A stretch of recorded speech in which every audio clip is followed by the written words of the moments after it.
بسم اللہ الرحمن الرحیم۔ السلام علیکم ورحمۃ اللہ وبرکاتہ۔ بسم اللہ الرحمن الرحیم۔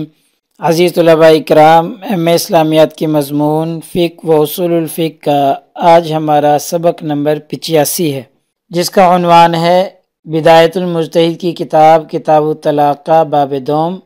اور انشاءاللہ آج ہم وہ اما مسئلۃ الاولی سے پڑھیں گے۔ تو نیا سبق شروع کرنے سے پہلے ہم پچھلے سبق یعنی سبق نمبر 84 کا خلاصہ دیکھتے ہیں۔ پچھلے سبق میں ہم نے سب سے پہلے عبارت کا ترجمہ اور عبارت کی مختصر تشریح پڑھی، اور تشریح میں ہم نے وَأَمَّا مَوْضِعُ الثَّالِث یعنی تیسرا مقام پڑھا تھا۔ تیسرے مقام میں ہم نے حالت حیض میں طلاق دینا کیسا ہے، دی جا سکتی ہے یا نہیں دی جا سکتی۔ حالت حیض میں طلاق دینے کے بارے میں جو اختلاف ہے، اس اختلاف کی ہم نے وضاحت کر دی کہ جمہور کے نزدیک حالت حیض میں دی گئی طلاق بھی نافذ ہو جائے گی، طلاق واقع ہو جائے گی، جبکہ دیگر فقہا کے نزدیک حالت حیض میں دی گئی طلاق نافذ اور واقع نہیں ہوگی۔ تو آج کے اس سبق میں انشاءاللہ ہم سب سے پہلے عبارت کا ترجمہ اور عبارت کی مختصر تشریح پڑھیں گے، اور پھر تشریح میں ہم مسئلہ اولا پڑھیں گے۔ ہم نے پچھلے سبق میں ڈسکس کیا تھا کہ 4 مسائل ذکر کیے جائیں گے، جن میں سے آج ہمارا پہلا مسئلہ ذکر کیا جائے گا۔ اس مسئلے میں ہم اختلاف ہے، اس اختلاف کی وضاحت کریں گے۔ مسئلہ اولا میں جو اختلاف ہے، اس اختلاف کی وضاحت کی جائے گی، اور پھر تمام فقہا کے دلائل بھی پیش کیے جائیں گے۔ جو اختلاف ہے، اس اختلاف میں فقہا کی آراء کیا ہیں اور اپنی اپنی آراء پر ان کے دلائل کیا ہیں، وہ دلائل بھی ذکر کیے جائیں گے، اور پھر ایسے ہی اختلاف کا سبب بھی بتایا جائے گا کہ آج کے اس سبق میں جو اختلاف واقع ہو رہا ہے پہلے مسئلہ میں، اس اختلاف کا اصل سبب، اصل محرک کیا ہے۔ تو عبارت دیکھتے ہیں۔ اما مسئلۃ الاولی، پہلا مسئلہ، فإن الجمہور، بہرحال جمہور فقہا جو ہیں، انما صاروا الی ان طلاق ان وقع فی الحیض اعتد بہ، کہ جمہور اس طرف گئے ہیں کہ ان طلاق، کہ جب طلاق ان وقع فی الحیض، حیض میں دے دی جائے تو اعتد بہ، اس کو شمار کیا جائے گا، وہ شمار ہوگی۔ یعنی حالت حیض میں اگر کسی نے طلاق دے دی اپنی بیوی کو شمار کیا جائے گا، وہ شمار کی جائے گی۔ کیوں؟ وکانہ طلاقاً، اور وہ طلاق ہوگی، یعنی حالت حیض میں طلاق دی تو وہ طلاق سمجھی جائے گی، طلاق ہوگی۔ لقولہ صلی اللہ علیہ وسلم، نبی کریم صلی اللہ علیہ وسلم کے فرمان کی وجہ سے، یعنی اس کو طلاق کیوں شمار کیا جائے گا، یہاں سے ان کی دلیل بیان ہو رہی ہے۔ تو دلیل کیا ہے؟ فی حدیث ابن عمر، حضرت عبداللہ ابن عمر کی حدیث میں نبی کریم صلی اللہ علیہ وسلم کا فرمان کیا ہے؟ مرہ فلیراجعھا، ان سے کہو کہ رجوع کر لیں۔ یہ نبی کریم صلی اللہ علیہ وسلم کا حدیث ابن عمر میں فرمان ہے کہ حدیث ابن عمر ہم نے پیچھے بھی پڑھی تھی کہ حضرت عبداللہ ابن عمر رضی اللہ تعالیٰ عنہما نے اپنی بیوی کو حالت حیض میں طلاق دے دی۔ جب یہ معاملہ نبی کریم صلی اللہ علیہ وسلم کی خدمت اقدس میں پیش ہوا تو نبی کریم صلی اللہ علیہ وسلم نے فرمایا کہ مرہ فلیراجعھا، کہ عبداللہ ابن عمر کو کہو کہ وہ ان سے رجوع کر لیں، وہ اپنی بیوی سے رجوع کر لیں۔ قالو، جمہور کہتے ہیں، والرجعۃ لا تکون الا بعد الطلاق، کہ بھائی رجوع جو ہوگا وہ تو طلاق کے بعد ہی ہوتا ہے، طلاق سے پہلے تو رجوع ہو ہی نہیں سکتا۔ نبی کریم صلی اللہ علیہ وسلم نے فرمایا کہ یراجعھا، ان سے کہو کہ جا کے رجوع کر لیں۔ تو اب نبی جو رجوع کا حکم دے رہے ہیں، اور رجوع طلاق کے بعد ہوتا ہے، طلاق سے پہلے رجوع نہیں ہو سکتا۔ تو اس کا مطلب یہ ہے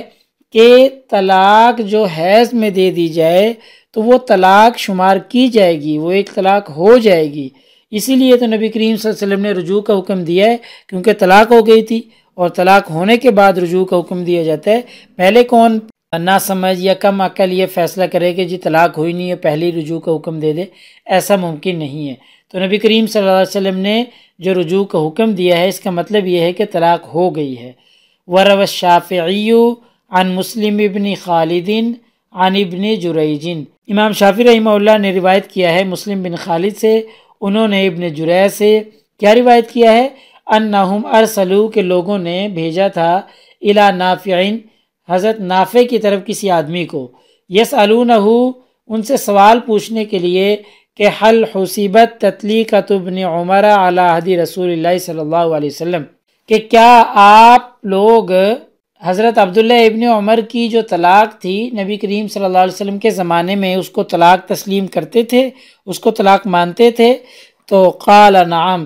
حضرت نافع نے فرمایا نعم، جی ہاں، ہم اس کو طلاق شمار کرتے تھے۔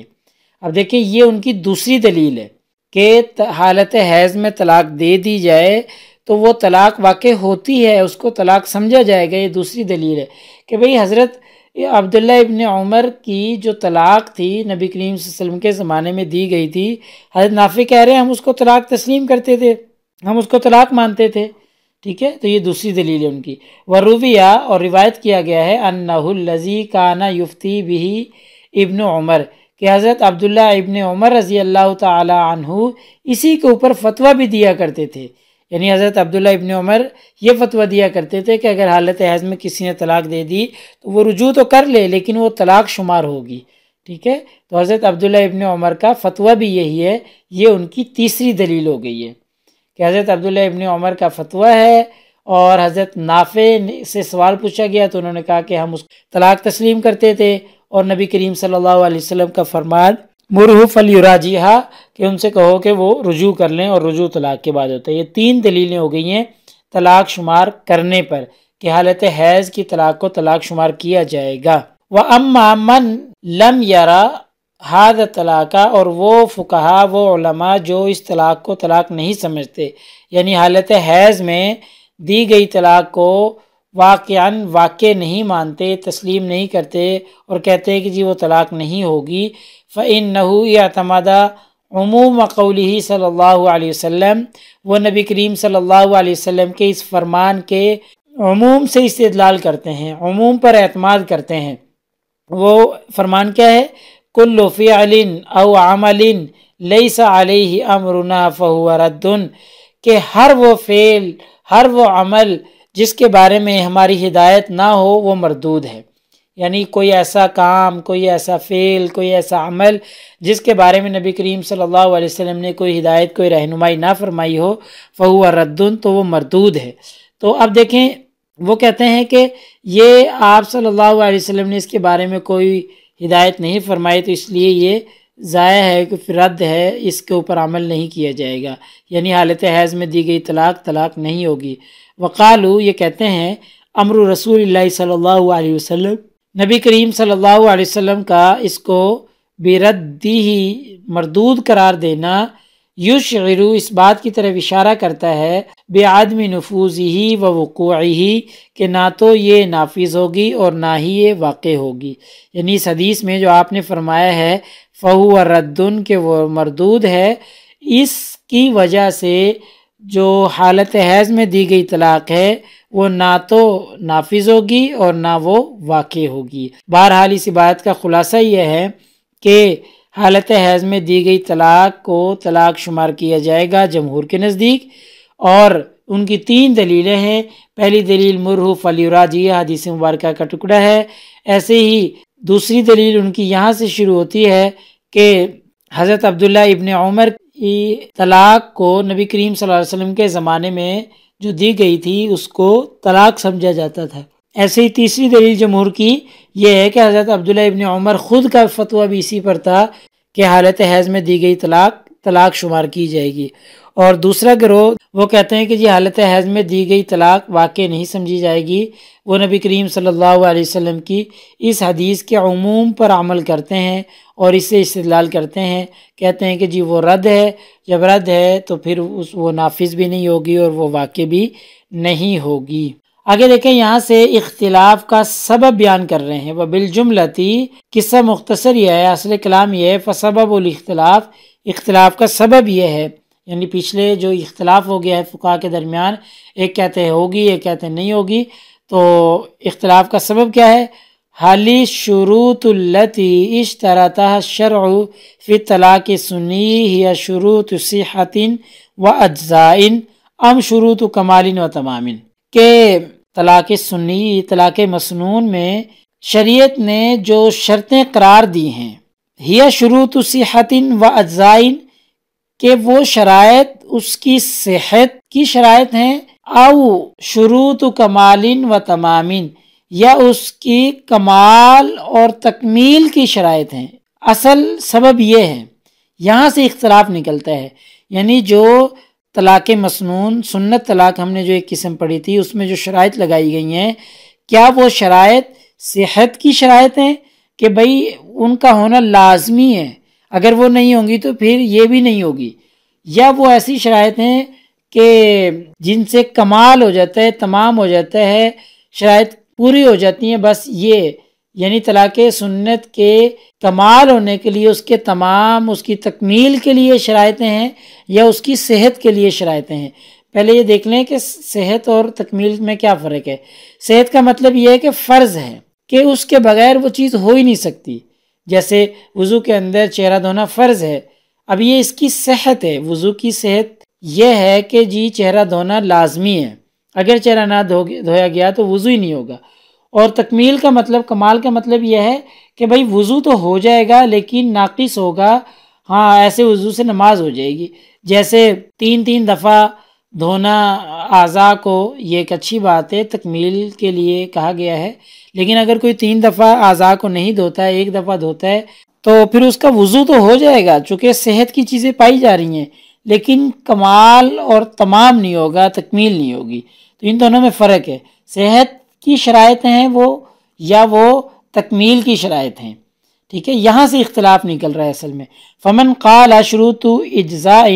جو فقہا کہتے ہیں کہ بھائی وہ شروط صحت ہیں، شروط اجزاء ہیں، تو قال لا یقع طلاق الذی عدم هذه الصفۃ، تو پھر وہ یہ کہتے ہیں کہ لا یقع طلاق، طلاق واقع نہیں ہوگی، الذی عدم هذه الصفۃ، کیونکہ اس میں یہ اوصاف نہیں پائے جا رہے، ان اوصاف سے، ان شرائط سے وہ محروم ہے، تو لہٰذا پھر طلاق واقع نہیں ہوگی۔ ومن قال، اور جو فقہا کہتے ہیں شروط کمال و تمام، کہ بھئی یہ صحت کی شرائط تو نہیں ہے، ہاں تکمیل کی شرائط ہیں، قال یقع، وہ کہتے ہیں کہ طلاق واقع ہو جائے گی، ویندب الی ان یقع کاملا، اور بہتر یہ ہے کہ ان یقع کاملا، کہ وہ کامل واقع ہو، وہ مکمل واقع ہو، وہ طلاق جو ہو رہی ہے وہ مکمل واقع ہو۔ ولذلک من قال بوقوع الطلاق وجبره علی الرجعۃ فقد تناقض فتدبر ذلک، ولذلک، اور اسی وجہ سے، من قال، جو لوگ بوقوع الطلاق، طلاق کے واقع ہونے کے قائل ہیں، وجبرہ، اور یہ کہتے ہیں کہ شوہر کو علی الرجعۃ، رجوع پر مجبور کیا جائے گا، فقط تناقض، وہ تضاد کا شکار ہیں، وہ آپس میں تضاد کا شکار ہیں، فتدبر ذالک، اس پر خوب غور کرنے کی ضرورت ہے۔ تو بہرحال اختلاف کا سبب کا خلاصہ یہ ہے کہ جو لوگ اس کو طلاق مسنون کی صحت کی شرائط قرار دیتے ہیں تو ان کے نزدیک تو طلاق واقع نہیں ہوگی، کیونکہ وہ شرائط پائی نہیں جا رہی، جب شرائط نہیں پائی جا رہی تو پھر اس کی صحت بھی نہیں ہوگی اور وہ پائی بھی نہیں جائے گی، جیسے وضو نہیں ہوتا چہرہ دھوئے بغیر۔ اور جو کہتے ہیں کہ جی وہ اس کی کمال اور تمام کی شرائطیں ہیں، صحت کی شرائط نہیں ہے، تو ان کے نزدیک طلاق واقع ہو جائے گی، اور زیادہ بہتر یہ ہے کہ وہ کامل واقع ہو۔ بہرحال ہمارے آج کے اس سبق کا خلاصہ یہ نکلا کہ آج کے اس سبق میں ہم نے عبارت کا ترجمہ اور عبارت کی مختصر تشریح پڑھی۔ اس مختصر تشریح میں ہم مسئلہ اولا کو زیر بحث لائے ہیں، اور پھر اس پہلے مسئلے میں جو اختلاف تھا اس اختلاف کی ہم نے تفصیلاً وضاحت کی ہے، اور پھر اختلاف کی صورت میں جو فریقین کے دلائل تھے ان دلائل کو ہم نے پیش کیا ہے، اور پھر اختلاف کا اصل سبب جاننے کی آخر میں کوشش کی ہے کہ اس اختلاف کا اصل سبب، اصل وجہ، اصل محرک کیا ہے، تو اس پر ہم نے تفصیلاً بات کر لی ہے۔ تو پیپر میں پوچھی جانے والے سوالات سے متعلق اگر ہم گفتگو کریں تو وہی سوال کے عبارت کا ترجمہ اور تشریح، اور یہ سوال پیچھے بھی گزرا ہے لیکن اس میں پھر دلائل نہیں تھے، اس سبق میں ہم نے دلائل بھی پڑھ لیے ہیں کہ جی آپس میں فقہا کا جو اختلاف ہے اس کے دلائل بھی پیش کریں، تو دلائل بھی ہم نے اس سبق میں پڑھ لیے ہیں۔ تو اگلے سبق نمبر 86 میں انشاءاللہ ہم وَأَمَّا مَسْأَلَةُ الثَّانِيَہ سے پڑھیں گے۔ پہلا مسئلہ ہمارا آج کے سبق میں ہو گیا، تو انشاءاللہ سبق نمبر 86 میں ہم دوسرا مسئلہ پڑھنے کی کوشش کریں گے۔ جزاکم اللہ خیر۔ السلام علیکم ورحمۃ اللہ وبرکاتہ۔ اللہ پاک آپ سب لوگوں کا حامی ناصر ہو۔ اگلے سبق تک اجازت چاہتا ہوں۔